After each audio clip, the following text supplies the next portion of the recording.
Now, back when I was starting to make an Elise-shaped hole for myself, one of the first jobs that Scott gave me was to produce the 15-minute musicals. And I have either produced, dramaturged, directed, or performed, or some combination of the above in every set of 15-minute musicals since then.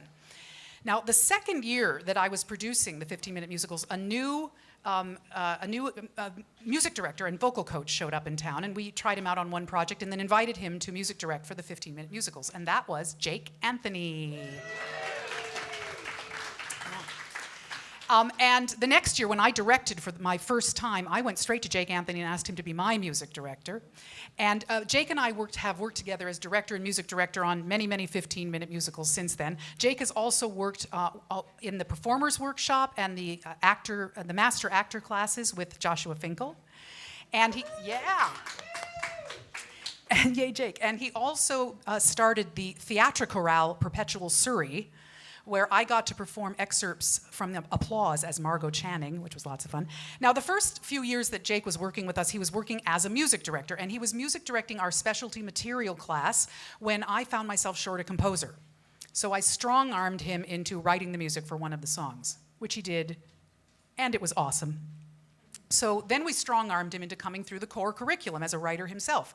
And he did that the year that Jeff Marks, a Tony Award-winning co-creator of Avenue Q, had just moved to LA and had decided a good way to get plugged into the LA musical theater scene would be to write a 15-minute musical with one of our writers. So we teamed him up with Jake, and together they wrote the screamingly funny and extremely dirty musical, Oh God, We're Gonna Die.